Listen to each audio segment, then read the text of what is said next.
레위기 말씀 보겠습니다. 레위기 오늘은 16장.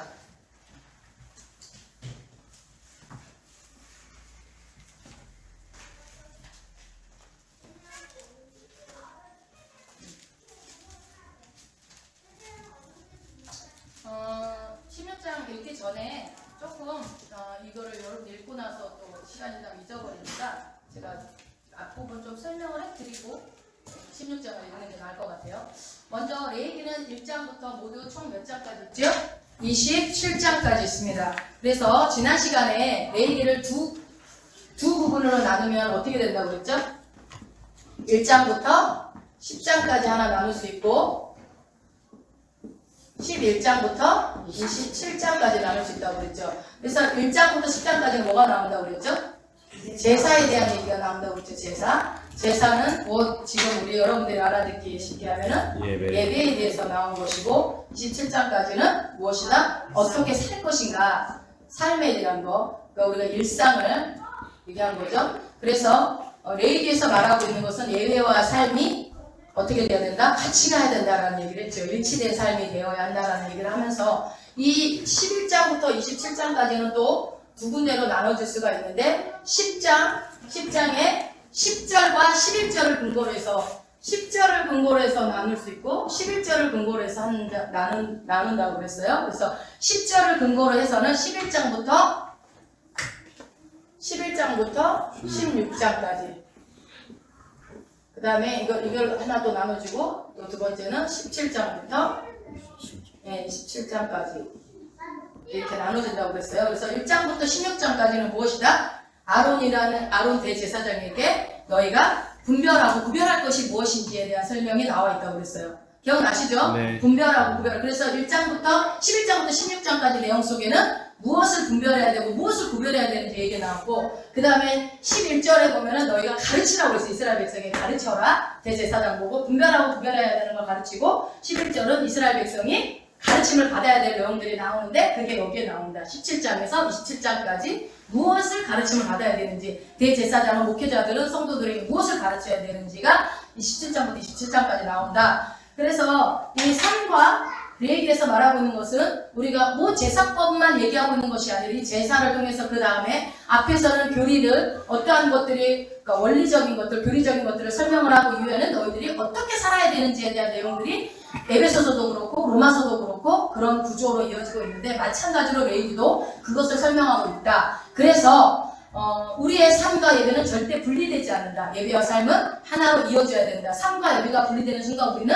생명을 잃게 된다는 얘기를 했어요. 그래서 삶이 뒷받침되어지지 않는 우리의 삶과 어떤 사역자들은 말씀이라든지 말씀 사역이라든지 예배라든지 우리 어떤 모든 사역들은 가치가 없다. 그것은 하나님이 원하시는 것이 아니다. 우리 일상의 삶은 곧 예배와 이어져야 된다. 모든 성경이 그렇게 말하고 있다. 그러면 어떻게 해야 되느냐? 바르게 알지 못해서 바른 삶을 살지 못하기 때문에 우리가 바르게 말씀을 알아야 한다. 네. 그런 측면에서 우리가 알고 있는 거, 배우는 거, 성경에 대해서 읽고 예배 시간에 말씀을 듣고 배우는 그 모든 것들, 내가 알고 있는 모든 지식, 내가 알고 있는 모든 성경의 지식들이나 성령의 충만함들은 어디에 적용이 되어야 된다? 나의 일상의 삶에 적용이 되어야 된다. 일상의 삶도 어디에 적용이 되어야 된다? 가장 가까운 내 남편, 내 아내, 내 부모, 내 자녀에게 내 성령 충만함이 발휘되어져야 한다. 우리는 흔히 내가 성령 충만하면 어디 선교지로 나갈 것만 생각을 하고 내가 성령 충만하면 저 아프리카, 저 북한 땅에 있는 아이들, 불우한 이웃들을 먼저 생각하지만 하나님이 원하시는 것은 물론 그 영혼들도 긍휼히 여기고 우리가 돌봐야 되지만 더 중요한 것은 무엇이다? 우리의 삶에 가장 가까운 우리 오전에도 목사님 설교 드렸지만 우리의 부부관계라든지 부모 자식 간이라든지 그런 가까운 주변 사람들과 관계 속에서 내 성령 충만함이 발휘되어져야 한다. 그것이 삶과 예배의 삶이 일치되는 삶이다라고 했습니다. 그래서 레위기에서 우리가 알지 못하는 제사법을 복잡하게 뭐 요즘엔 다 예수님이 이루셨는데 뭐 이런 건 하나가 아니라 너희의 삶은 예배와 절대로 분리돼서는 안 된다는 얘기를 레위기에서 하고 있다는 것을 그래서 레위기 11장부터 16장까지의 삶을 우리가 조금 들여다봤었습니다. 어떤 것들이냐? 하나님은 우리를 탁월하라고 부르지 않았다. 성공하라고 부르지 않았다. 어떻게 하라고 불렀다? 뭐 하라고 불러? 어떻게 하라고 불렀다고요? 누가 대답을 하는데 왜 그래? 이게 거룩하라. 그 다음에 원사님 들으셨으면 큰 소리를 하세요. 괜찮아. 틀리면 어때? 누가 뭐라 그래? 그러다 거룩하라, 신실하라. 이것이 바로 무엇이다? 구별된 삶이다. 그래서 예수 믿는 삶이 예배를 열심히 우리가 드리잖아요. 예배 드려야 된다. 예배 중심으로 살아야 된다. 그것이 이유가 뭐다? 삶을 살아내기 위해서 예배를 드리는 거다. 그 삶에 원하는 것이 하나님 뭐다? 너희가 거룩해야 된다. 신실해야 된다. 이것이 바로 무엇이다? 구별된 삶이다. 구별된 삶이라는 게 뭐냐 그러면 거룩하고 신실하라는 이 구별된 삶이라는 게 도대체 무엇이냐? 이것이 목적이 돼야 된다고 그랬어요. 우리는 신앙생활을 잘하려고 돈을 많이 필요하다. 이라고 생각을 하고 내가 성공하면 신앙생활 잘할 것이다 해서 항상 언제나 목적과 도구의 관계가 뒤집어져서 생각하는 경우가 많다고 했어요. 그러나 아니다. 우리가 신앙생활 하면서 그것이 바뀌는 순간 어려워집니다. 항상 어떻게 해야 돼요? 내가 돈이 많아. 그럼 어떻게 해요? 그 많은 돈을 가지고 성공한 그것을 가지고 하나님 앞에 거룩하고 신실해야 되고 내가 가난해. 내가 사업이 실패했어. 내가 어려워. 내가 환난 중에 있어. 그렇다면 그거 오래가지 않는다. 그 시간을 통해서 하나님 앞에 거룩하고 신실하게 구별된 삶을 살아야 된다. 그것이 하나님이 우리에게 원하시는 거룩하고 구별된 삶이라는 얘기를 했습니다. 그래서 우리의 거룩의 기준이 지금 이 시대가 많이 이제 마지막 때가 다가오다 보니까 어떤 거룩의 기준이 낮춰져서 어떤 그냥 도덕적이고 윤리적인 기준 정도에만 머무르고 있지 않느냐 한국 교회가. 그러다 보니 세상에 영향을 주기보다는 오히려 영향을 받고 있는 실태고 세상에 영향을 주기 위해서는 거룩해져야 하는데 그 거룩함을 회복해야 되는데 그 거룩함의 수준이 우리가 생각하는 그런 낮은 수준이 아니라는 거죠. 인간적인 어떤 상황주의, 합리주의, 기회주의, 개인주의, 이기주의 그런 어떤 것들이 상식들이 이 교회 안에 너무 많이 들어와 있기 때문에 교회가 교회답지 못하고 하나님이 교회를 문을 닫게 만들고 교회를 버리는 상황들이 그래서 그 찬란했던 예루살렘 교회라든지 빌립보 교회라든지 모든 라오디게아 교회라든지 교회들이 다 문을 닫았던 역사 속의 교회들을 우리가 얘기를 했었죠. 그래서 거룩의 기준이 무엇이냐? 세상이 말하는 기준 이상의 것이라는 거죠. 그럼 어떤 거냐면 그럼 대단한 건가? 아니요. 하나님이 우리에게 원하는 건 대단한 삶이 아니라고 그랬어요. 어떤 겁니까? 하나님이 우리에게 원하는 것은 너가 사람을 대할 때 어떻게 대해라? 그냥 다른 일반 사람들과는 좀 다르게 대하라는 거죠. 사랑으로 온유하게 무례히 행치 아니하고 말을 하더라도 상대방의 기분을 생각해주고 배려해줄 수 있는 마음으로 말을 하고 그리고 돈을 벌 때도 돈을 쓸 때도 세상 사람들과는 다르게 벌고 다르게 쓰고 그러라는 거예요. 그게 구별된 삶이라고 했습니다. 그래서 당연한 걸로 생각하는 것들을 당연하게 여기지 말라고 했습니다. 그렇죠. 그래서 사람과 사람을 대할 때 우리가 가볍게 대하고 나보다 좀 연약한 자들은 무시하고 이런 것들이 하나님이 우리의 삶 가운데서 그거를 버리길 원하시고 그것이 변화되는 것들이 진짜 신앙의 모습이다. 그래서 교회가 세상과 다른 것이 무엇이냐? 그 얘기를 할 때 신명기와 레위기 말씀하면서 그 기퉁이에 이삭을 거둘 때 수술을 할 때 기퉁이를 좀 남겨놓고 이삭을 좀 남겨놓고 그렇게 해서라도 너희가 내 말씀에 순종을 하면 내 말에 순종을 하면 내가 너희에게 복 주겠다라고 하나님이 얘기한다고 그랬어요.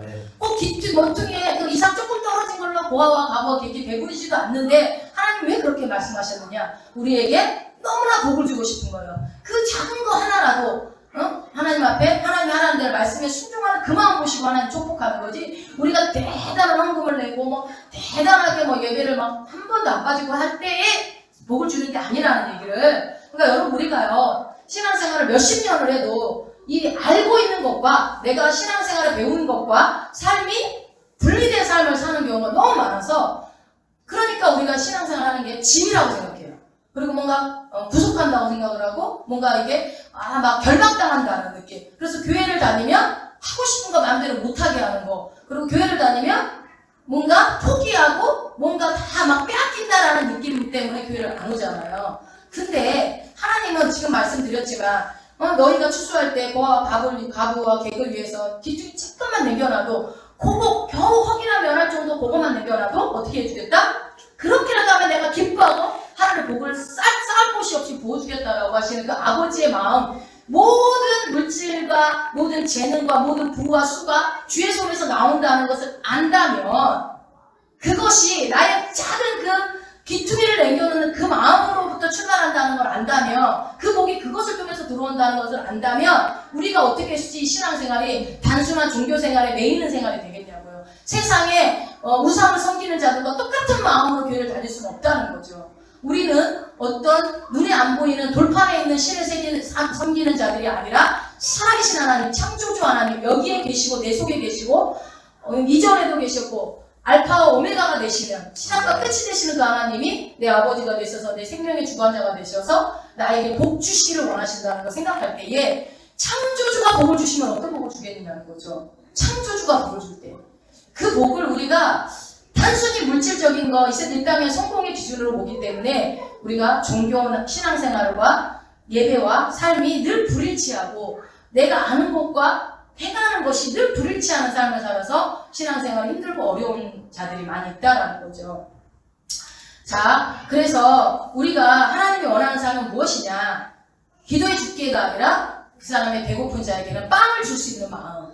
별거 아니지만 참 감사한 게, 그 저금통을 밥물 먹을 때마다 우리가 100원씩 불우한 이웃을 위해서 100원씩 넣자라고 했는데, 꾸준히 끝까지 늘 돼지 한 마리씩 갖다 주어서 모아서 이제 통장에 모아지면 하나님께서 또 하게 하시겠죠, 어떤 일을. 근데 그런 생각이 들어요. 그럼 어떤 100만원, 200만원으로 가지고 누군가를 도와주는 것이 아니라, 이게 100원 모이다 보면 이 돈이 꽤 많은 돈이 됩니다. 그리고 한 집이 아니라 여러 집들이 모이다 보면 이게 꽤 큰 돈이 됩니다. 나는 내가 매일매일 밥을 먹게 해주신 것에 감사해서 하나 더 작은 거 하나 했을 뿐인데, 누군가에게는 한 끼가 너무 그리웠던 사람에게 그것이 한 끼 식사로 갈 때에 어마어마한 하나님을 기쁘게 하는 일이라는 거예요.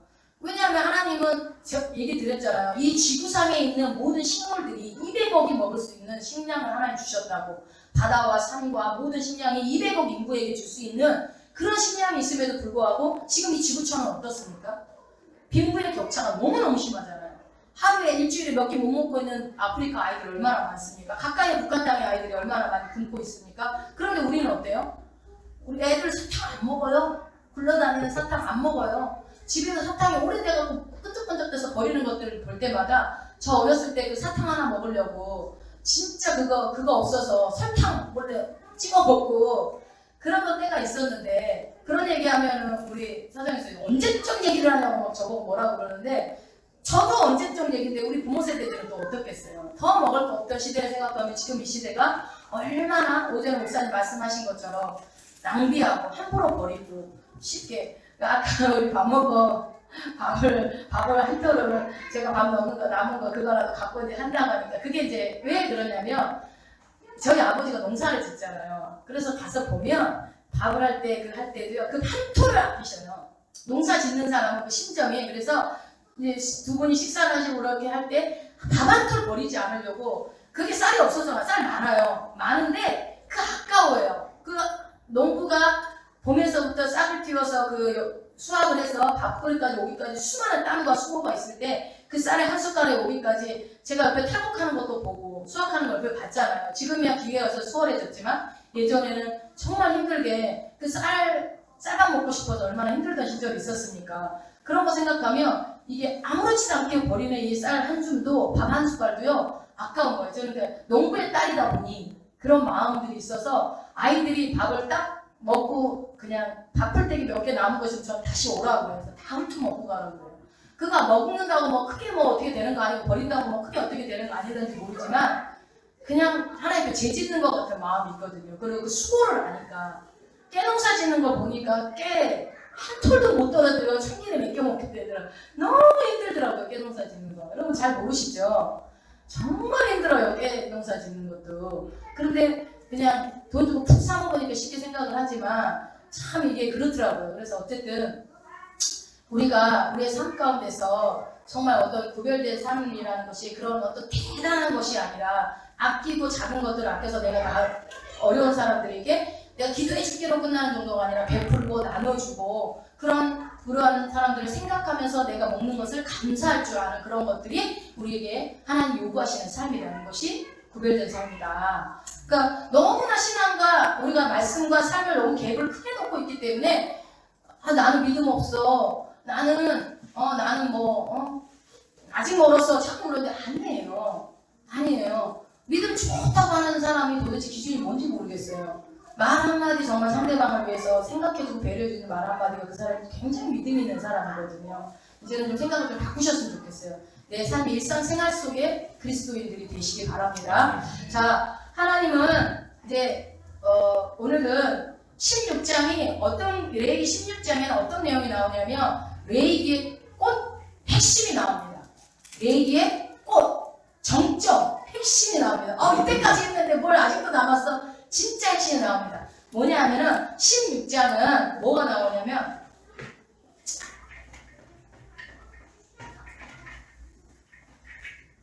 뭐가 나오죠 여러분? 속죄. 그쵸, 속죄가 나오는데 무슨 속죄가 나와요?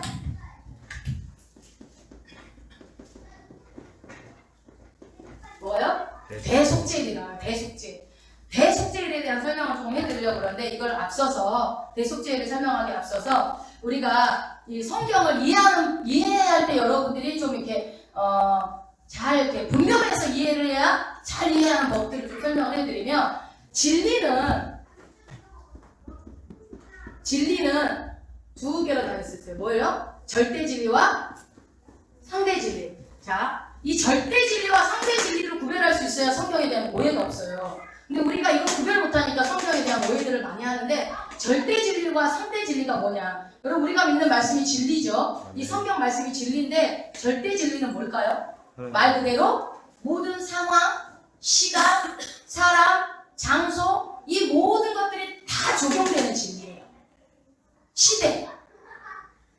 그러니까 모든 상황과 사람과 시간과 장소와 그 어떤 조건에 의해서 절대 변화되지 않는 것은 절대 진리. 예를 들면 뭐가 있을까요? 하나님은 사랑이시라. 하나님은 뭐 여러 가지 성경에 있는 많은 내용들의 진리들이 있죠. 그 다음에 상대 진리는 말 그대로 이 절대 진리와 반대적인 의미로 어떤 걸까요? 특정한 상황이나 특정한 사람, 시간, 시대, 그 다음에 어떤 사건, 장소에만 적용되는 거.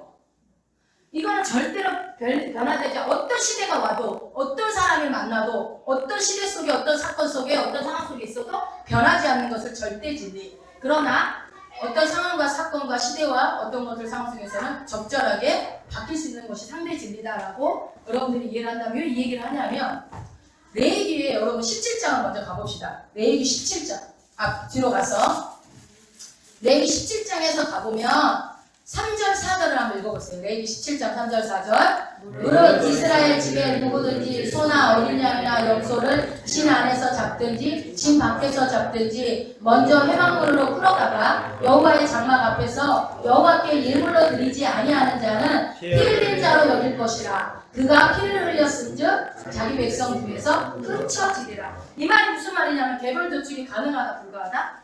불가하다는 거예요. 개별 도축하면은 피 흘린 자로 여기서 너 죽는다 이 소리예요. 개별 도축은 개별적으로 짐승 잡으면 된다 안 된다? 안 된다. 반드시 짐승을 어디로 가져가더라고요? 성막으로 가져가서 제사를 지낼 때만 가능하다는 거예요. 그래서 집 밖에서 잡으면 절대 안 돼. 그러나 사냥은 가능합니다.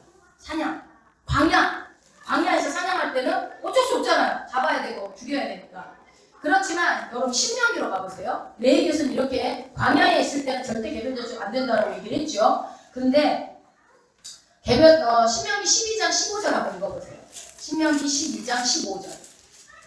신명기 12장 그러나 내 하나님 여호와께서 내게 주신 따라 각서에서 내 마음에 즐기는 대로 생축을 잡아 그 고기를 먹을 수 있나니 곧 정한 자나 부정한 자를 우러나고 노루나 사슴을 먹은 같이 먹으려니와. 여기서는 뭐라고 했어요? 고기 먹으라고. 생축 잡으라. 그러니까 생축이라는 건 집에서 기르는 짐승을 얘기해요. 이 짐승도 개별 도축이 가능하다. 여기가 지금 어디예요? 가나안 땅에 있을 때. 그러니까 광야에 있을 때는 개별 도축이 금지했지만 가나안 땅에 들어왔을 때는 어떻다? 개별 도축 가능하다. 여러분 이거 상대 진리입니까? 절대 진리입니까? 이 내용은 상대 진리가 되겠죠. 그러니까 도축하지 말라고 그랬어. 어떻게 도축을 해? 도축하는 사람은 다 하나님의 말씀에 어긋나는 사람이야. 이러면 안 되는 겁니다. 자, 하나 또 예를 들어볼게요. 디모데전서 2장으로 가봅시다.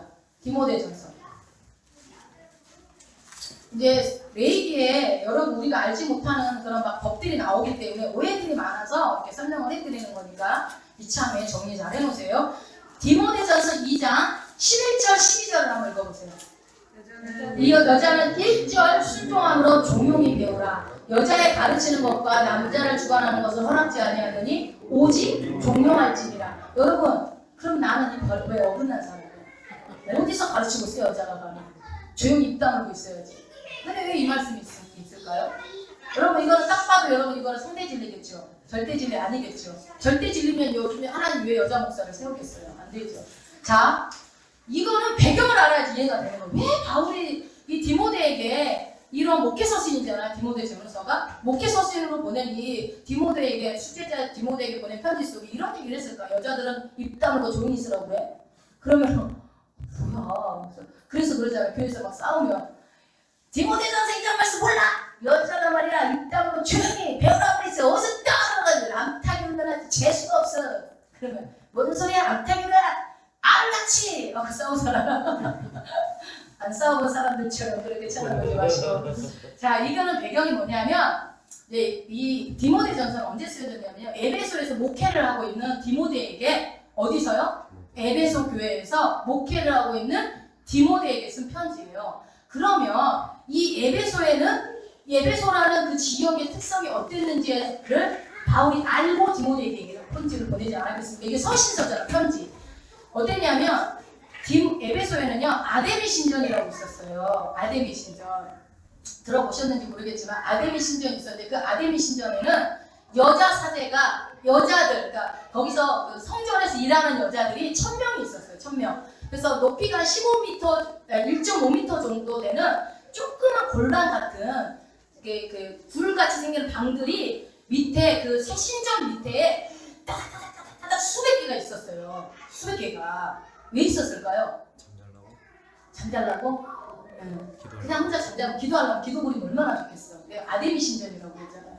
여기서는 이 아데미를 숭배하는 그 예배 행위가 그 사제들하고 그 성행위를 하는 것이 그들의 예배 행위였어요. 그래서 그 사제들하고 성행위를 함으로 인해서 자기의 어떤 소원을 비우고 우리가 이렇게 예배 드리는 것처럼 그 행위로 봤던 거예요. 그래서 만약에 700명이 예배 드리러 오면 사제가 몇 명 필요한 거예요, 여자가? 700명의 사제가 필요한 거예요. 그러면 그 수백 개의 방에 다 들어가는 거예요.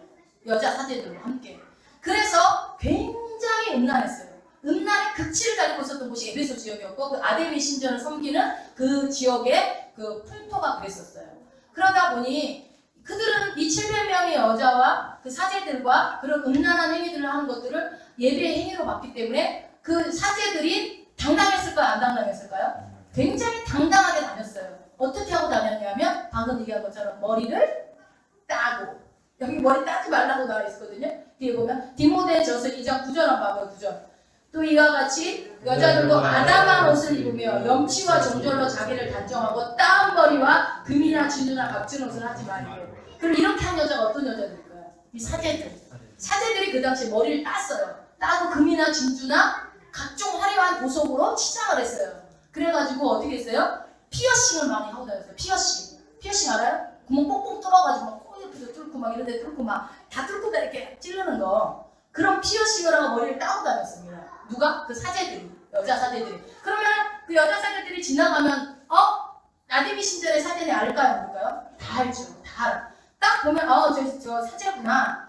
그러한 그 속에서 디모데가 교회를 운영하고 있었단 말이에요. 에베소 그 사역을 하고 있었단 말이에요. 그러니 그걸 딱 보면 아는 그 사제들처럼 너희 교인들도 따라한다는 거예요. 그 사제들이 부끄러운 창녀처럼 대접받는 게 아니었다니까요. 그 당시에는 그냥 사제니까 종교 행위로 하는 그러니까 어떻게 하든 간에 그 사제와 돈이 있으면 가가지고 음란 행위를 해서 자기의 종교 행위가 그 신에게 올려지는 것들이 할 수만 있으면 하면 좋은 거였기 때문에 그 사제들은 당당하게 길거리에 활보하고 다녔고 그것을 보는 믿음이 없는 자들이 따라한 거였다라는 거예요. 부러움의 대상이 될 수도 있는 거죠. 그러니까 따라하니까 바울이 그거 따라하지 마 하고 보낸 내용이에요 이게. 그래서 따은 머리 그럼 우리 머리 따면 안 되겠네? 그거는 절대 진리가 아니라니까. 상대 진리니까 머리 따도 돼요. 그러나 이 내용이 여기에만 나와요. 그러니까 절대 진리가 아니죠. 딱 여기에만 나와 이 내용. 여자들 조용하고 머리 따지 말고. 여러분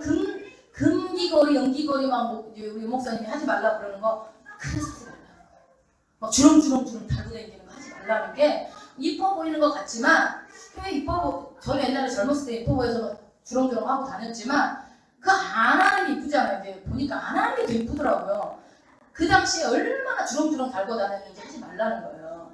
그래서 하나님이 금도 귀하게 만들고 다이아몬드도 조금 준 거야. 필요했으면 많이 줬겠죠. 그러지 않았겠어요? 근데 비싸게 돈 주고 뭐로 다이아몬드를 사. 네.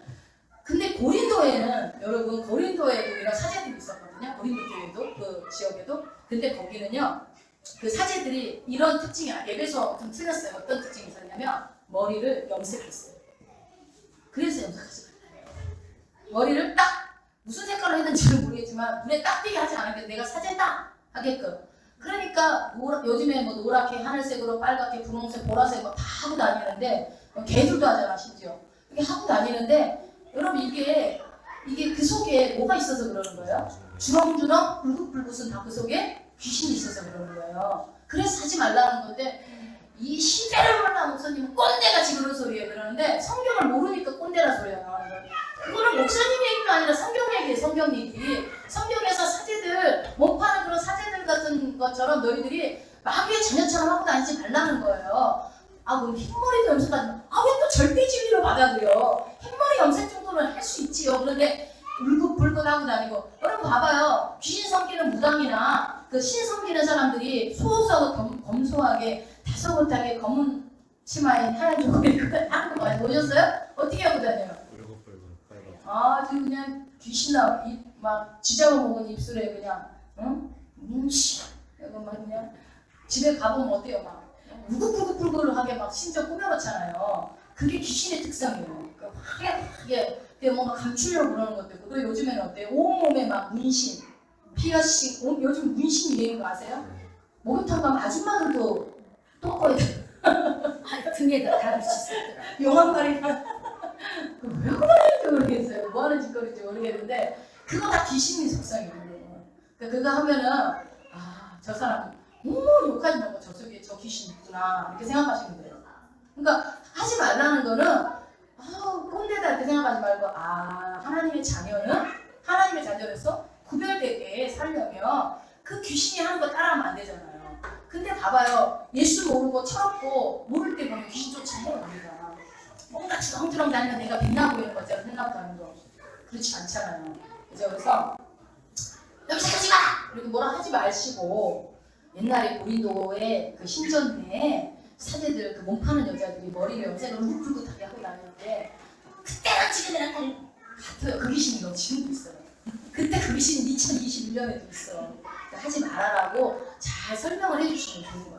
아시겠죠? 그러니까 요즘 다 멋인데 누구나 다 이런 무단횡단 하면 해도 되는 겁니까? 아니잖아요. 아닌 건 아닌 거죠. 잘 알아서 자녀들 양육 잘 하시기 바랍니다.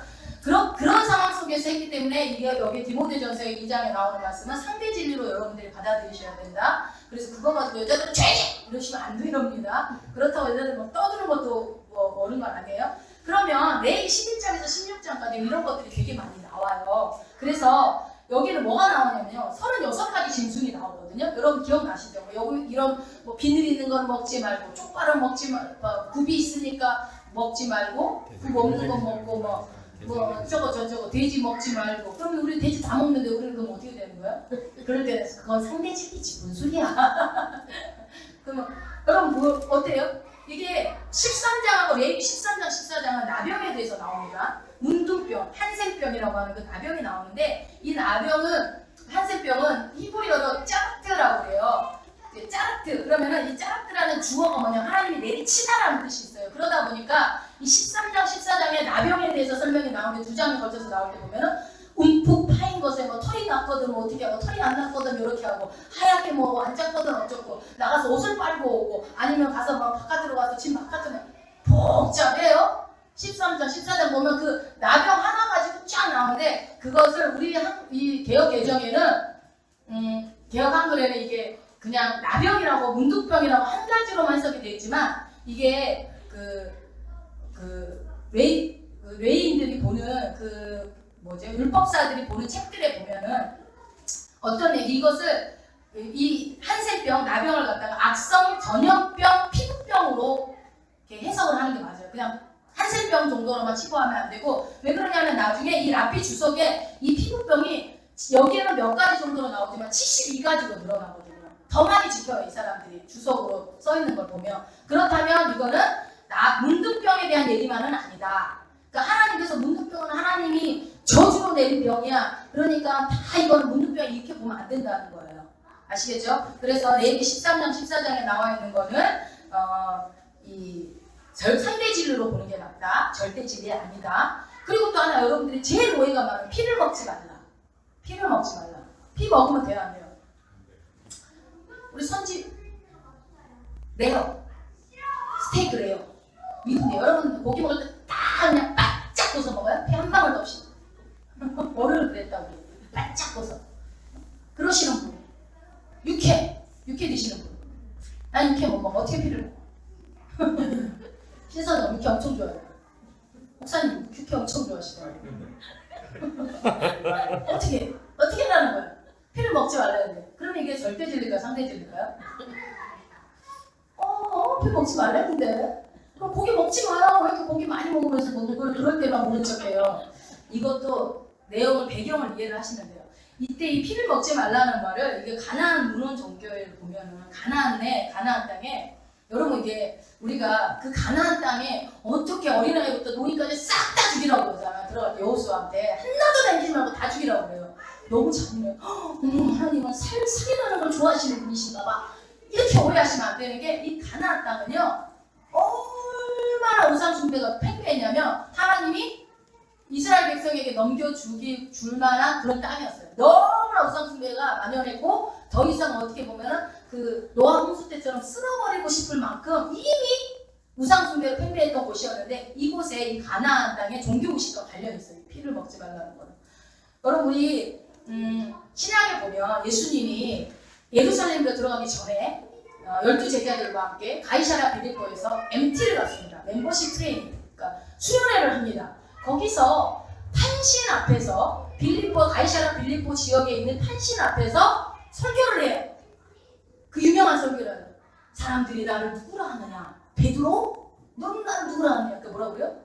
주는 그리스도시가 살아계신 하나님의 아들입니다. 야 바요나 시몬아 네가 복되다 이러면서 그 네가 하는 게 아니라 네가 성령이 아버지가 알려준 거다는 그 유명한 그 설교를 하셨던 분이 바로 이 판신인데 판신이 뭐냐면 위에는 염소 밑에는 사람.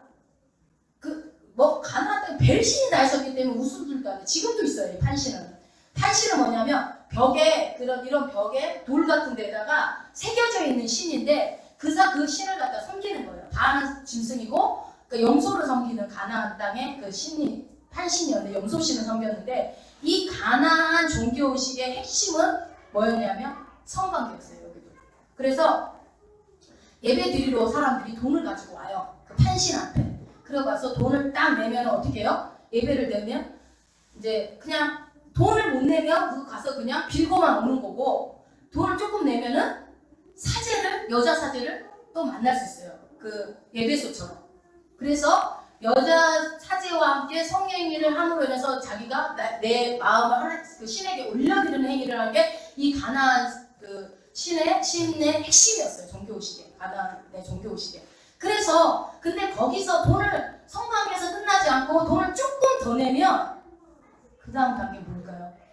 여러분 기ям을 짐승과 수간 행위를 할 수가 있어요. 수간 음란 행위를 할 수가 있는 거예요. 그때 누구를 어떤? 염소를 끌어다가 짐승과 돈을 2단계로 더 내면 짐승 갈 때 그러면은 이제 막 이게 이 짐승을 데리고 들어가고 그 사람이 들어갑니다. 그러면은 뒤에 칼을 찬 사람이 따라 들어가요.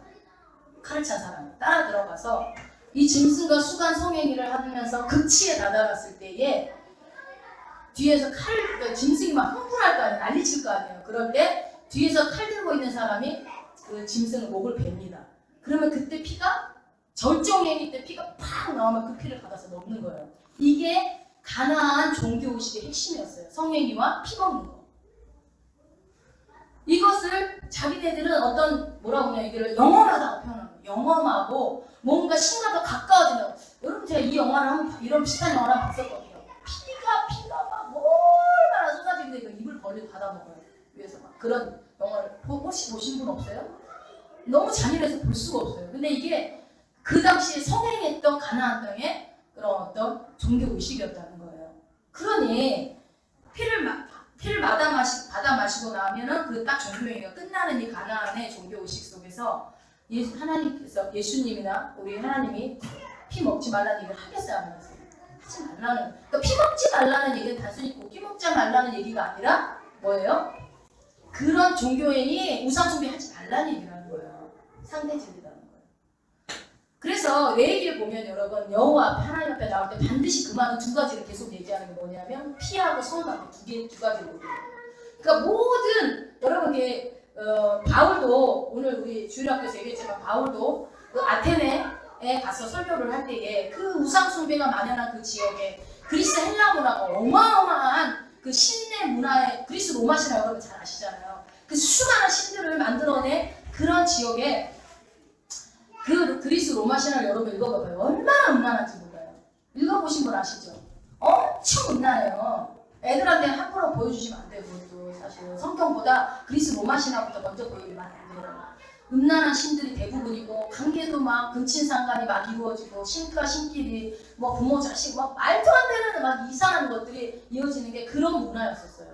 그런 문화가 바로 어디서 가나안 문화부터 연결된 거예요. 로마 문화까지 다 이렇게.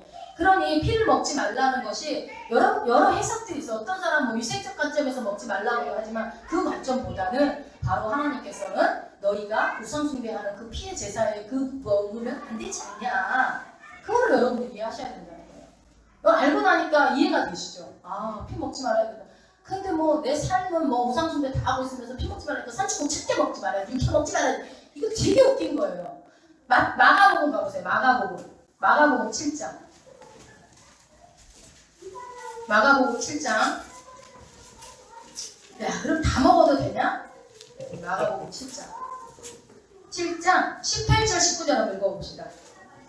예수께서 이르시되 너희도 이렇게 깨달음이 없느냐 무엇이 이제 뱉었으나 능히 사람을 더럽게 하지 못함을 알지 못하느냐 이는 마음에 들어가지 아니하고 배에 들어가 뒤로 나가느니라 하시므로 모든 식물을 깨끗하다 하셨느니라. 아멘. 예수님이 오셔가지고 왜 이 말을 했는지 이해가 되죠.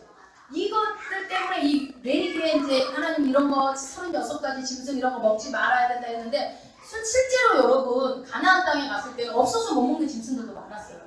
그러니까 36가지 짐승을 이게 절대 진리가 아니었던 거죠. 그 짐승을 거기서 먹지 말라고 했던 거는 먹고 싶어도 없어서 못 먹는데 그러니까 그런 게 하나님께서 그런 법들을 레위기에 모세를 통해서 알려줬던 그 모세오경을 통해서 알려줬던 그 법들을 정통 유대인들은 지금까지도 지키는 거예요. 그러니까 이 당시에 신약시대에 예수님이 오셨을 때 이 법에 얼마나 철저히 있는지 우리가 알잖아요. 일부러 그래서 주님이 안식일을 어기고 하시면서 이들에게 가르쳐줄 수밖에 없었던 것들이 바로 지금 얘기를 하는 게 야 너희들 이거는 먹으면 안 돼. 정결의식이 아주 철저한 사람 이걸 먹으면 안 돼. 이거 먹어야 돼.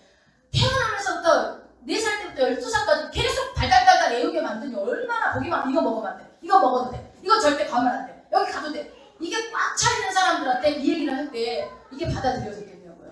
저 뭐야 먹지 말라는 거 얼마나 많은데 그걸 먹으라는 얘기야? 그러니까 예수님이 얼마나 길 가다가 이사가나 했다고 추수했다고 막 뭐라 하고 그럴 수밖에 없을 정도로 이 정통 유대인들의 생각 속에서는 분별 정결의식에 대해서 아주 그 법에 꽉 매여 있으니까 예수님 얘기를 한 거야. 야 너네들 먹는 거 그거 부정한 거 안 먹으면 내가 안 부정하다고 생각하는데 그거 그 음식 때문에 너네들이 부정해지는 거 아니야. 뭐예요? 사람을 입에서 이렇게 들어가는 거는 더럽게 안 해. 어차피 뒤로 나가니까. 근데 뭐예요? 너희들 속에서 나오는 그것이 더럽다라고 얘기를 하잖아요. 그러면서 얘기를 하면 그러면 예수님이 다 먹어도 된다고 했으면 다 먹어도 되냐? 고린도전서 10장. 다 먹어도 돼요, 여러분? 안 되는 거 있어요? 다 먹으면 안 되는 거 있어요? 자, 고린도전서 10장. 고린도전서 10장 23절 24절. 모든 것이 하나 모든 것이 있는 것이 아니라 모든 것이 하나 모든 것이 모든 것이 누구든지 자기 유익을 붙이지 말고 남의 유익을 네, 아멘. 그러니까 모든 것이 가는 것 같지만 모든 것이 또 가지 않은 게 뭐예요? 무엇 때문에? 내 유익으로 하지 말고 나는 먹을 수 있어.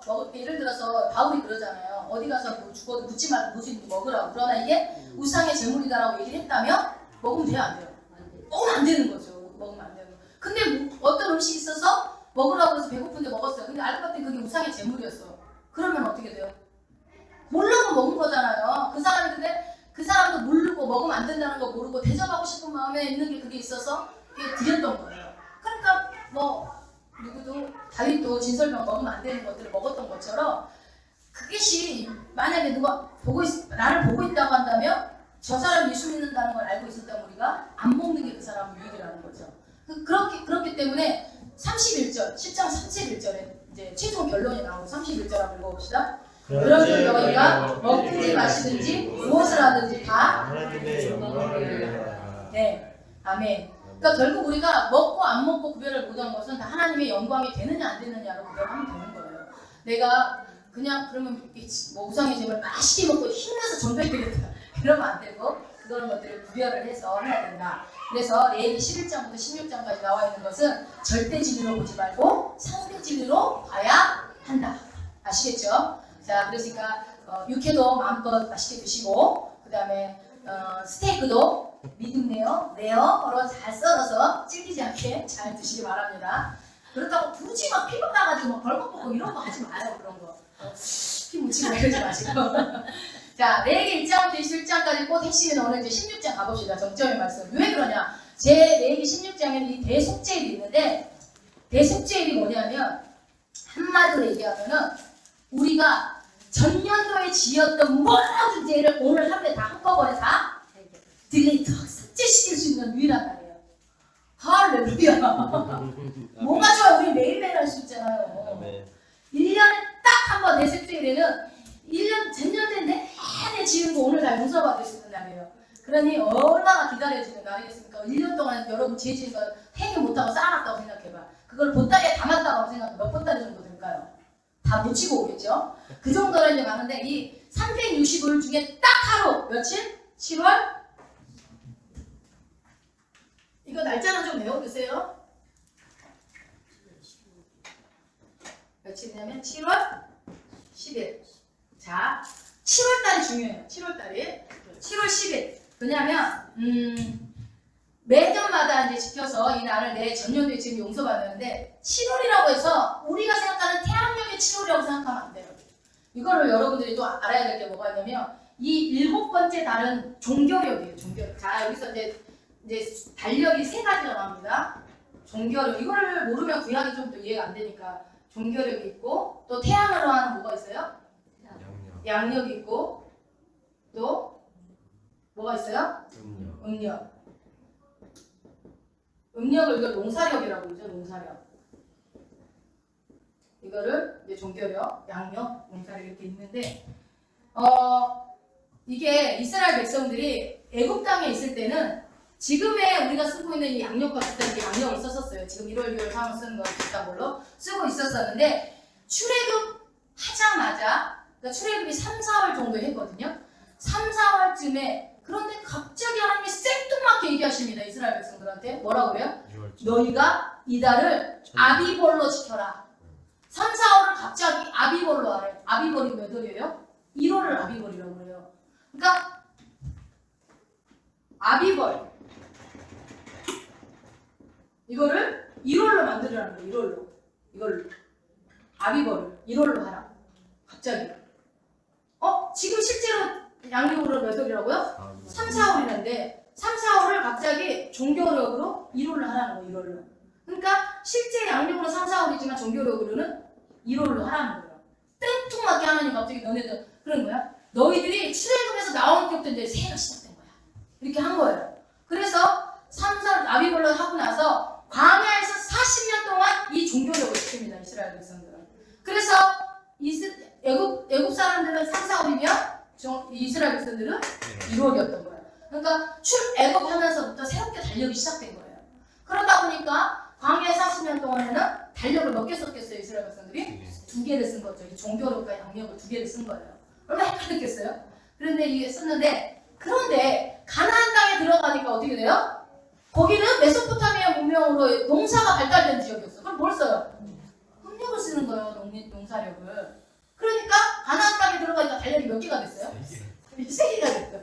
이 세 개. 그러니까 영어를 모르면 또 성경이 좀 이게 뭐 7월달 이게 7월달 양력인가? 정결액인가?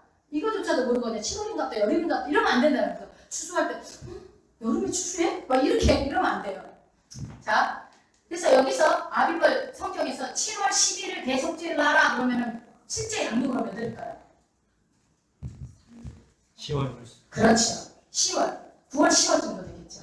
네, 그렇게 되는 거예요. 그러니까 실제로는 가을쯤 되겠죠. 그러니까 9월이나 10월쯤이 이 7월 10일 대속죄일이에요. 우리가 생각할 때 9월 10일쯤에 7월 10일이라는 대속죄일을 이 사람들이 지키는 거예요. 자, 근데 이 7번째 달, 실제로 9월, 10월쯤 되는 이 7번째 달이 왜 중요하냐? 7월 1일은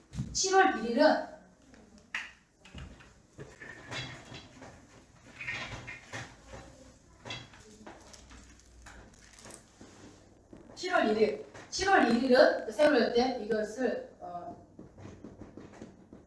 무슨 대회예요? 절기가? 나팔절이에요. 나팔절. 그러니까 새해가 시작되면은 매달 시작할 때마다 나팔 2개를 푸푸 하면서 부는데 이달 나팔절만큼은 나팔을 3개를 불면서 한 해를 시작하는 거예요.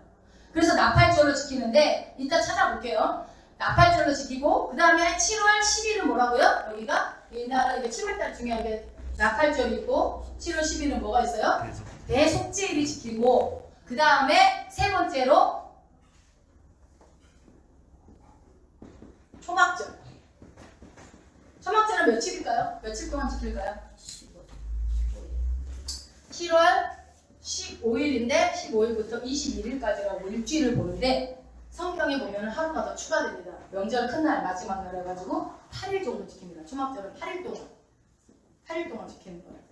자, 이 달이 7월달 안에 다 있어요. 나팔절, 초막절, 대속죄일. 그러니까 실제로 9월, 10월 이때는 이 이스라엘 백성들이 엄청난 행사가 있는 날이에요. 정말 중요한 날. 특히 이 무슨 날? 대속죄일. 대속죄일에는 내 죄가 용서받는 날.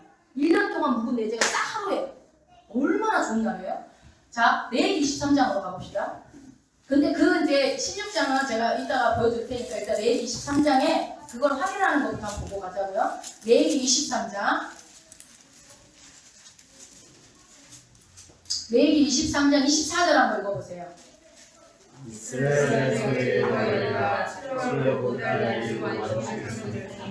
이는 나팔을 불어 기념한 날이요 성해라. 그래서 7월 그달 1일, 그러니까 7월 1일 뭐라고 나팔절이다 이렇게 나오죠. 그리고 23장 27절 7월 10일은 속죄일이니 너희에게 섬해라. 너희는 스스로 괴롭게 하며 여호와께 화제를 드리고. 그래서 우리가 7월 10일은 대속죄일이라는 게 나오고요. 그 다음에 23장 34절 이스라엘 자손에게 구하여 이르라. 7월 15일은 초막절이니 여호와를 위하여 10일 동안 지킬 것이라. 첫날에는 성회가 있을지니 너희는 아무 노동도 하지 말지며 7일 동안에 너희는 화제를 여호와께 드릴 것이요 제8일에도 너희에게 성회가 될 것이며 화제를 여호와께 드릴지니 이는 거룩한 괴라. 너희는 아무 노동도 하지 말지니라. 그래서 7일 동안 초막절을 지키지만 실제적으로는 8일이다. 여기서 보니까 8일까지 지키라고 나와 있죠. 플러스 1일 더해서. 그래서 초막절을 지키는 거예요. 그래서 이제 오늘 보는 본문의 레위기 16장은 이 대속죄일에 일어나는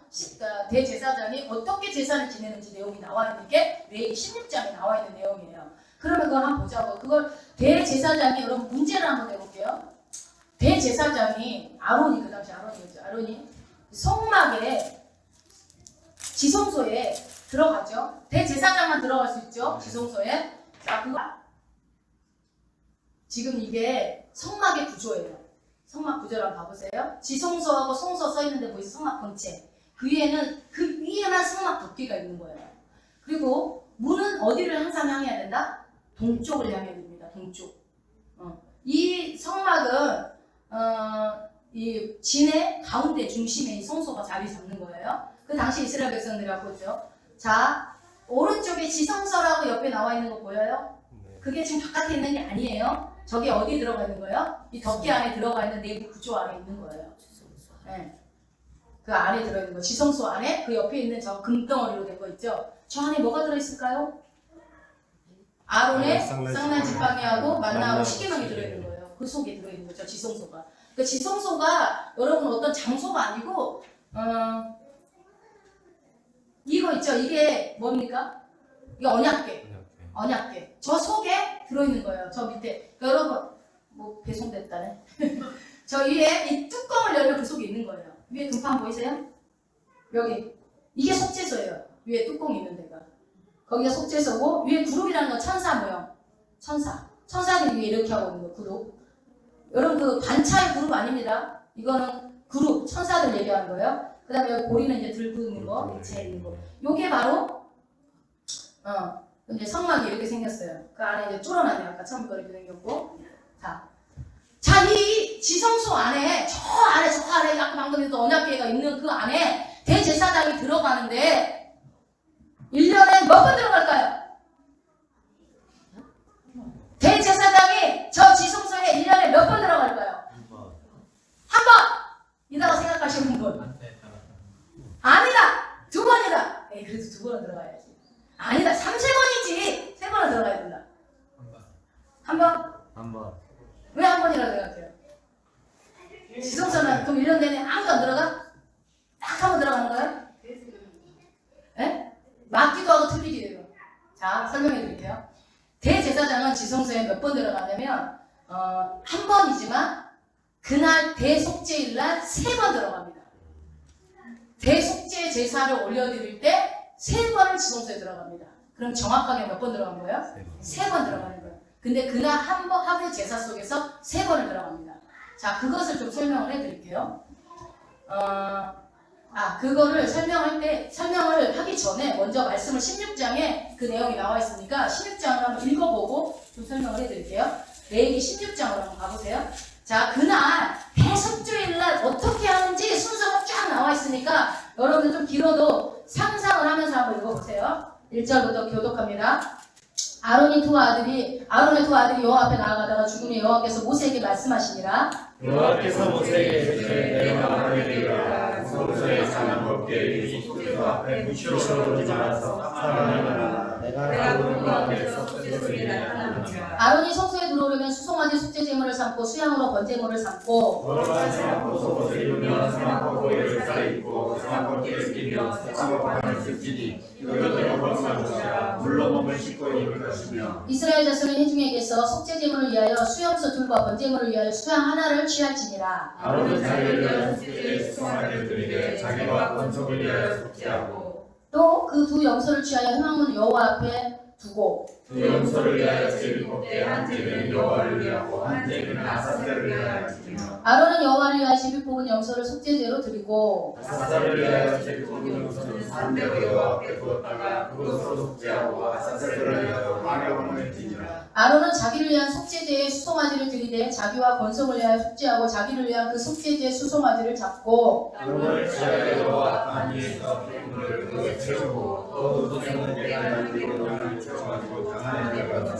여호와 앞에서 분향하여 화면으로 증거궤 위 속죄소를 가리우게 할지니 그리하면 그가 죽음을 면할 것이며 그리고 수송아지를 지하여 손가락으로 속죄소 성전에 뿌리고 또 손가락으로 그 피를 속죄소 앞에 6번 뿌릴 것이다. 또 백성을 위한 속죄제의 염소를 잡아 그 피를 가지고 장 안에 들어가서 그 수송아지 피로 행함까지 그 피로 행하여 속죄소 위와 속죄소 앞에 뿌릴지니 그들의 전신과 거룩한 모든 죄를 위하여 성소를 위하여 속죄하고 또 그들의 정한 중에 있는 회막을 위하여 그같이 할 것이고 그가 지성소에 속죄하러 들어가서 자기와 그 권석과 이스라엘 온 회중을 위하여 속죄하고 나오기까지는 누구든지 회막에 있지 못할 것이며 그는 여호와 앞으로 나와서 그것을 위하여 속죄하시니 곧 그 수송아지와 피와 성배를 제지하여 장 밑에 그들에 바르고 또 손가락으로 그 피를 그 위에 7번 뿌려 이스라엘 자손의 부정에서 단을 성결케 할 것이요 그 지성소와 회막과 단을 위하여 속죄하여 마치 산물을 드리되 아론은 두 손으로 상염소의 머리에 안수하여 이스라엘 자손의 모든 불의와 그 범한 모든 죄를 고하고 그 죄를 염소의 머리에 두어 미리 정한 사람에게 맡겨 광야로 보낼지니 염소가 그의 모든 불의를 지고 무인에게 이르거든 그는 그 염소를 광야에 놓을지니라. 일단 여기까지만 좀 봅시다. 뒤에까지 좀 봐야 되는데 자 대제사장이 지성소를 3번 들어가는 대속죄일날 3번을 들어가는데 첫 번째 언제 들어가냐면 먼저 이 대속죄일이라는 것은 1년에 한 번 있는 모든 이스라엘 백성들이 죄를 용서받는 날인데 그 대신해서 대제사장이 대표로 들어가는 거잖아요. 누구의 죄를 지고 가야 돼요? 이스라엘 모든 백성들의 죄를 내가 짊어지고 대신 들어가야 되는데 죄를 짊어지는 아론이 죄가 있으면 돼야 돼요. 그러면 아론이 먼저 죽어버릴 수가 있기 때문에 하나님이 친절하게 설명을 해주는 거야. 너 그러다가 먼저 섣불리 지성소로 들어오지 마라 라고 얘기를 하면서 어떻게 하냐면 언약계 이제 먼저 이스라엘 백성들의 그 대신 속죄를 해주기 이전에 먼저 하나님을 맞닥뜨리면 지성소에 들어갔을 때 아까 얘기했던 그 지성 언약궤를 보면은 거기에 하나님이 그 지성 속죄소에 하나님이 임한다고 생각을 했어요. 이스라엘 백성들은 언약궤 위에 하나님이 임하고 여기 그랬잖아. 내가 불러 올 테니까 함부로 들어오지 말게 해라. 그래서 맞닥뜨리면 너희 죽는다 그러니까 지난 시간에 얘기했잖아요. 그 법절에 그 이스라엘 백성들의 내려오는 문헌에 의하면 법궤가 뒤에 있으면 어떻게 해요? 옆으로 개걸음을 해서 들어가요. 보지 않으려고. 그러면 들어가가지고 거기서 제사를 지내야 되는데 보이는데 어떻게 하면 안 보이게 해요? 여기 보니까 뭐라고 했잖아요? 향을 피우라고 했잖아요. 연기. 그러니까 가가지고 향을 들고 들어갑니다. 들어가가지고 불을 붙여갖고 들어가가지고 그 안에서 연기를 계속 내는 거예요. 첫 번째 들어갔을 때 뭘 한다고요? 연기를 만들어내는 거예요. 왜? 어떻게 하려고? 속죄소를. 네. 그 속죄소를 연기로 덮으려고. 언약궤를 다 덮어서 거기에 임하시는 하나님과 내가 맞닥뜨리지 않으려고. 그렇게 해야 아론이 죽지 않잖아요. 대제사장이. 그래서 먼저 연기 피우러 들어가렵니다. 한번. 나오고 향을 피우고 그리고 나서 연기로 가리는 대제사장을 가리는 행위를 하는데 첫 번째고 두 번째는 이 대제사장이 죄가 있을까요? 없을까요? 사람인데 왜 죄가 없겠습니까? 이 죄가 있기 때문에 이 죄를 용서받아야 되잖아요. 먼저 내가 용서받아야 되잖아요. 나는 죄 이만큼 살았고 저 사람 용서해 이럴 수 없잖아요. 그러면 그 다음은 내 죄를 용서받기 위해서 이 대제사장이 용서받기 위해서 수송아지를 잡습니다. 수송아지를 잡아가지고 그 피를 가지고 지성소로 들어가요. 여기 보니까 방금 읽은 거 있었어요? 네. 들어가서 자신의 죄를 위해서 수송아지 피를 연기가 자욱한 언약궤에 가서 뿌리는 거예요. 상상을 해보세요. 안 뿌리니까 뭐 어디서 뿌릴지 모를 것 같아. 연기에 가려가지고 그냥 그래도 아니 여기쯤 있겠지 하고 그냥 쫙 뿌리는 거예요. 피를 뭐 하려고? 자기 죄에 속하려고. 자기 죄. 그래서 하늘에서 아론 내가 용서했다. 이 소리 안 들려도 만약에 아론이 죽었어. 그럼 용서 받은 거예요? 못 받은 거예요? 죽은 거예요. 대제사장이 죽으면 용서 못 받은 거예요. 하늘에서 소리가 있고 없고 뭔 일이 일어나거나 안 일어나고 대제사장이 들어가서 자기 죄를 위해서 용서받고 나와 살아나오면은 용서받았구나 라고 하는 거예요. 피 뿌리고 나 용서받았구나. 그러고 나서 이때 하나님이 용서를 해야지 다음 단계 세 번째 들어갈 수 있는 거예요. 자, 다행히도 용서를 받았어요. 살아나왔어. 그러면 이제 세 번째 이제 들어가기 앞서서 여러분이 한 가지 오해를 하나 풀어드리겠습니다. 조심한 거! 일어나시는 건 꼭 알으셔야 돼요. 자, 들어보세요. 자, 대제사장이 지성소를 들어갈 때 무슨 옷을 입고 들어갈까요? 세마포. 세마포는 어떻게 된다는데? 하얀. 근데 우리가 알기로는 방울 달린 거 애봇을 입고 들어가가지고 딸랑딸랑 소리가 나다가 안 나면은 뒤져내 끄집어내 이렇게 생각을 하잖아요. 그게 성경에 없어요, 여러분. 없는 얘기. 오늘 이제 잘 들으세요. 이게 어디냐면 동화책에 나온 얘기. 동화책에. 이게 어떻게 되냐면 애봇에 방울 달린 거 맞아요. 겉옷에 이렇게 조끼처럼 걸치는 옷에 방울을 이렇게 끝에다 다는데 밑에 질질 끌리게 다는 게 아니고 한 무릎 정도 내려오는데 이제 달려 있는데 이제 물론 제사장이 허리에 끈을 달고 들어갑니다. 그런데 우리가 어땠냐면은 레위기 16장 거기 4절 보세요. 16장 우리가 읽은 거예요. 뭐라고 돼 있어요? 거룩한 세마포 속옷을 입으며 세마포 고위를 살에 입고 세마포 띠를 띠며 세마포 가를 쓸 이것들 거룩하고 이걸 입고 들어가라는 거예요. 그러니까 입고 있는 겉옷을 벗어버리고 에봇을 벗고 속옷만 입고 들어가라는 거예요. 지성소 들어갈 때. 그러면은 왜 이 방울 달린 거를 입고 들어갔다고 우리가 오해를 하고 있을까요? 왜 그랬을까요? 이게 어린이 성경 동화에 보다 보니까 이제 그런 동화가 들려지는 바람에 그게 이제 소리가 들리면 죽고 안 들리면 죽고 들리면 사는 걸로 이렇게 착각하는데 아니다. 요거는 여러분 이제 정확하게 알아두세요. 속죄소 대제사장이 들어갈 때는 세마포만 입고 들어간다. 속옷만 하얀 속옷만 입고 들어간다. 그래서 에봇을 벗고 들어갔다는 거 여러분 기억하시기 바랍니다. 뭐 중요하지는 않지만 그래도 우리가 오해하고 있는 거니까 알고 계셔야 됩니다. 그래서 그 바깥에서 일할 때는 에봇을 입고 일을 하지만 속죄소에 들어갈 때, 그러니까 마지막 백성들의 죄를 용서받느냐 못하느냐 결정적인 일을 할 때 대제사장이 들어갈 때는 에봇을 벗고 들어간다는 거. 자, 그래서 마지막 세 번째, 모든 이스라엘 백성들의 죄를 위해서 이제 할 때 무엇을 택하라고 그랬습니까? 염소 2마리를 선택하라고 그랬어요. 읽어보니까 염소 2마리를 선택을 하는데 제비 뽑아서 1마리는 안수하고 1마리는 어떻게 하래요? 아사셀로 보내려. 아사셀을 광야로 보내려. 이게 무슨 말입니까? 자, 1마리는 일단은 제비 뽑아. 둘 중에 어떤 놈을 할까요? 하라 맞춰봅시다. 딩동댕 커피짱 뭐짱 해갖고 하나 뽑혔어. 그러면 이 놈은 이제 죽일 놈, 제물로 쓸 놈. 한 놈은 어떻게 한다고요? 아사셀이라고 보내냐면, 아사셀이 뭐냐면 유대 광야의 귀신이라고도 알려지고 사단이라고도 알려지는데, 이게 이제 어떤 종교 행위 중에 하나인데, 이스라엘 백성들이 이제 죄와 허물을 다 짊어지고 그 죄를 갖다 누구한테, 이 염소한테 다 맡기는 거야. 이 염소한테 다 실어서 광야로 탁탁 내보내는 거예요. 그러면 이스라엘의 모든 죄를 이 염소가 가지고 광야로 나가서 마귀에게 준 죄를 갖다가 마귀에게 다 던져버린다는 의미로 아사셀 이렇게 하는 거예요. 그러니까 아사셀 광야로 보낸다는 거예요. 여러분 아시겠죠? 이 아사셀이 뭔지. 그런데 그러면 이 제사 자체만으로 이 핏부림으로 용서가 안 되기 때문에 또 바깥에 광야로 뭐 귀신한테까지 그거를 보내나? 그 죄가 사단으로부터 왔기 때문에 유대 광야에 그 사막에 그 귀신한테 아사셀에게 보낸다라는 걸로 이렇게 해석을 하기도 하지만 아니다. 제단에서 뿌려지는 그 제사 행위로 제가 다 용서가 받지 못해서가 아니라 그냥 하나의 의식으로만 하시면 돼요. 그러니까 2마리 중에 1마리는 광야로 보낸다. 죄를 해서. 그래서 이거를 상징하는 게 뭐다? 예수 그리스도. 우리의 모든 죄를 짊어지고 십자가 지신 예수님을 상징하는 게 이 아사셀 염소입니다. 그래서 이 죄를 전가받은 이 살아있는 염소가 광야로 내보내짐으로 인해서 더 이상 백성의 죄가 남아있지 않다. 그러니까 지금 바깥으로 그 염소를 내보내버려서 이 너희들이 갖고 있는 죄가 다 바깥으로 다 나갔다. 이런 걸 상징하는 의미입니다. 그래서 아사셀이 뭐지? 그러면 광야로 염소를 내보내는 거구나. 이렇게 아시면 됩니다. 자, 여러분 첫 번째, 두 번째 대제사장의 지성소로 들어갈 때 백성들이 관심이 있을까요? 없을까요? 셋 중에 어떨 때 제일 관심이 클까요? 그렇지, 마지막 세 번째. 대제사장 죽는 거 별로 관심 없어. 나랑 상관없는. 마지막에 내 죄가 염소가 나 죽는데 여러분 대제사 죽거나 말거나 나는 살아야 될 거 아니에요. 그러니까 세 번째 이 제사를 염소를 잡을 때, 그러니까 아까 1마리 있었죠? 1마리 보내고 1마리 염소 잡을 때 이때 백성들이 몰려들까요? 안 몰려들까요?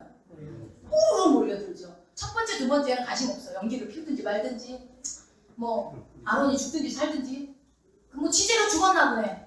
그냥 그 다음 둘째 아들 장남 이어서 하면 되는 거예요. 내 죄만 속해주면 돼. 그런 거예요. 그런데 자, 이제 세 번째 염소를 잡을 때는 이거는 내 죄와 관련이 있는 거잖아. 내 죄와. 그러면 어떻게 해야 돼요? 여러분들 초미에 관심이 모르겠어요. 뭐가 제일 관심 있겠어요? 내 죄를 들고 이제 제사장이 들어갔어요. 여러분들이 기다리는 거 뭐예요? 용서 받았다는 거. 내 죄를 1년 동안 이렇게 쌍더미같이 쌓아놓은 내 죄가 용서받았다는 걸 확인받아야 되잖아요. 그러면 하나님께서 이제 딱 그 대제사장이 이제 그 염소를 잡아가지고 이제 뭐 이건 태우고 좀 그런 거 이제 다음 시간에 알려드릴게요. 제사 지내는 순서는. 그런데 가서 이스라엘 백성의 죄를 용서해 주세요 하나님 막 했는데 하나님이 야! 니네 작년에 너무 죄 많이 졌어. 용서 못해. 나 용서 안 할 거야? 끝! 이래버리면 어떻게 돼요? 대제사장이? 더 죽어요. 죽는 거예요. 더 죽어. 대제사장이 죽는 거예요. 그러면은 이스라엘 백성들이 내 죄가 용서받았다는 증거는 누가 살아나와야 돼요? 그렇죠. 대제사장이 살아나와야 그 들어간 것까지 다 좋아. 첫 번째, 두 번째가 다 살아나왔어. 그 다음에 세 번째, 이때야말로 진짜 살아나와야 돼. 왜? 내가 내 죄가 용서받았다는 증거니까. 뭐가 보여야 돼? 제일 먼저? 대제사장의 사고라. 대제사장이 바로 쑥 나와야 될 거 아니에요. 근데 그 시간이 뭐라냐면 한 30분 정도 걸린대요. 속죄소에 지성소에 들어가가지고 그 뭐 피 뿌리고 막 이렇게 막 하고 막 용서해 주십시오 기도를 하고 이렇게 하고 나오는 시간이 30분인데 30분 지나도 안 나와. 그럼 어떻게 해요? 그럼 얼마나 살 떨리겠어? 32분. 40분 돼도 안 나와. 죽었나? 어디만 보고 있을까요? 지성소 그 문이 열리는 그 덕방에서 나오는 거, 거기서 발가락이 나오는 안 나오는 보겠어요? 안 보겠어요? 제가 용서받는 날이라니까, 유일하게 오늘. 그런데 이제 막 기다리는 거야. 40분 돼도 안 나와. 50분 돼도 안 나와. 뭐 이런데 55분쯤 됐는데 발수가 나왔어. 그러니까 오메메 할렐루야 하지 않겠어요? 와, 이스라엘 백성들이 화로를 친 게 바로 발이 쑥 나오는 순간이에요. 쑥 나올 때. 그러면 왜 화로를 질러요? 대제사장이 살아서?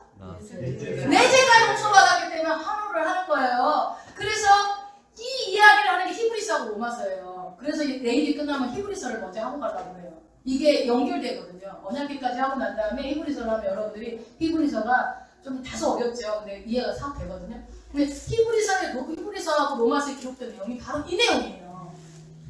내 지은 죄를 다 하늘에서 뭐 소리가 있건 말건 뭐 방울소리 이런 게 중요한 게 아니에요. 이제 그 발이 보여야 돼. 나와야 돼. 그래야 내 죄가 용서받았다는 확인되는 거예요. 그러니 여러분 성경이 뭐냐면 예수 그리스도가 대제사장이 돼서 히브리서에 보면 대제사장이 되셔서 그를 믿는 모든 사람들은 어떻게 돼요? 죄를 끊어내시고 이제 하나님의 지성소에 들어가서 들어가는 거잖아요. 예수님이 들어가서 우리의 모든 죄를 그분이 십자가를 지심으로 담당하신 거죠. 그런데 인간 아론 대제사장은 연기로 하나님을 보면 대면하면 죽어야 되니까 연기를 해야 되지만 우리 예수님은 그럴 필요 있어 없어요? 연기 필요가 없어요. 그분 자체가 하나님이니까. 자, 두 번째, 인간 대제사장은 죄인이기 때문에 자기 죄를 용서받아야 되지만 우리 하나님 예수님은 죄가 있어요 없어요? 없는 분이니까 자기를 위해 굳이 피 흘림이 필요가 없는 분이에요. 그래서 이분이 단번에 드렸다고 그렇게 나오기 때문에 대제사장이 1년에 한 번 들어간다고 여러분들 오해를 하는 거예요. 아니다. 1년에 한 번 대속죄에 있지만 3번 지성소에 들어간다. 그러나 히브리서나 로마서에 이 대제사장 되신 예수님이 단번에 우리의 모든 죄를 멸하시고 단번에 이루셨다라고 율법을 완성하셨다고 하기 때문에 우리가 한 번 들어가나 보다라고 오해한다는 겁니다. 아니다라는 거. 그래서 이 단번에라는 말은 한 번이라는 의미로 받아들이면 안 되고 히브리서에 많이 나오죠. 단번에 그런데 이 단번에라는 말은 횟수가 아니라 예수님이 곧 누구라는 뜻이에요?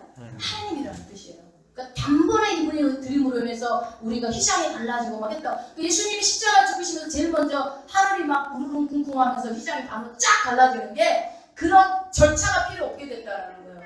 단번에 이루어버리셨다. 우리의 모든 죄를 그 피로 사해버리셨다. 자, 이것이 이제 대제사장이 한 번 들어가는 오해가 됐고요. 짐승이 필요 없이 그분이 직접 자신의 살과 피를 드려버렸기 때문에 그런 절차가 필요 없이 직접 생명을 가지고 본인이 직접 대제사장이 되셔서 본인이 직접 죽으심으로 우리의 모든 죄를 멸하셨던 그 예수님이 이것이 바로 우리가 믿는 십자가. 세상은 미련하다고 하는 우리에게는 능력이 되는 십자가라는 것입니다. 그래서 예수 그리스도께서 우리의 모든 죄를 짊어지시고 죽으신 다음에 곧바로 승천하면 됩니까? 안 됩니까? 안 되죠. 이 레위기법을 믿는 사람들은 만약에 성경에 예수님이 3일 동안 죽음 가운데 계시다가 3일 뒤에 부활하는 그 부활이 없다고 한다면 믿을까요? 안 믿을까요? 안 믿지. 대제사장 발이 나오는 게 부활 아닙니까? 살아나와야 했다는 거. 죽어버렸으면 내 죄가 용서 못 받은 건데 살아나왔기 때문에 내가 용서받았다는 것을 확인하는 작업이라고 본다면 그 대제사장이 예수님이 십자가에 죽으셨어. 죽어서 우리의 모든 죄를 도말했어요. 그러나 그걸로 바로 하늘로 올라가서 애들 안녕 올라간 데로 다시 올 거 이러면은 영이야 이러면 안 된다는 거예요. 육신으로 살아나야 되는 거예요. 정확하게 육신으로 명확하게 살아나요. 내 살과 피를 구멍 뚫는 손을 피 참자고 만져봐라 그러잖아요. 육신으로 그대로 살아나신 거예요. 왜요? 그것이 곧 우리의 죄가 용서받았다는 증거라는 거예요. 무엇이? 부활이에요. 여러분 부활은 그래서 율법을 완성하기 위해서 반드시 해야 될 한 가지가 바로 이 부활입니다. 이 부활이 없었다면 레위기법을 믿는 유대인들은 안 믿어요. 예수님을 하나님이라고 안 믿었을 거예요. 우리는 믿었을지 모르지만 그들은 안 믿어요. 레위기법이 철저한 사람들이니까. 그래서 이 부활은요. 대제사장이신 예수님이 하나님의 지성소 안에 들어가셔서 모든 죄를 대신하여 죽으시고 다시 살아서 지성소에서 나오는 것을 부활이라고 하는 거예요. 여러분 그래서 부활은 예수님의 부활은요. 그를 믿는 모든 자에게가 모든 죄가 용서받았다라는 대우주적인 온 인류의 선언이에요.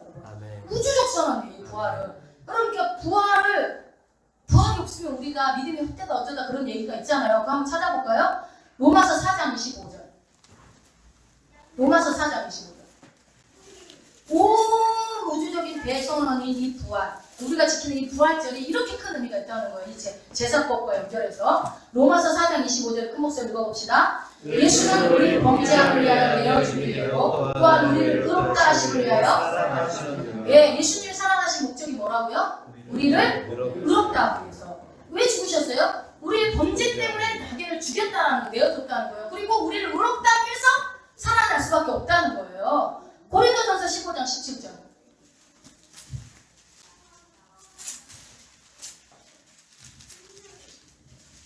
고린도전서 15장 17절 읽어봅니다. 그리스도께서 다시 사신 것이 없으면 너희의 믿음도 헛되고 너희가 여전히 죄 가운데 있을 것이요. 아멘.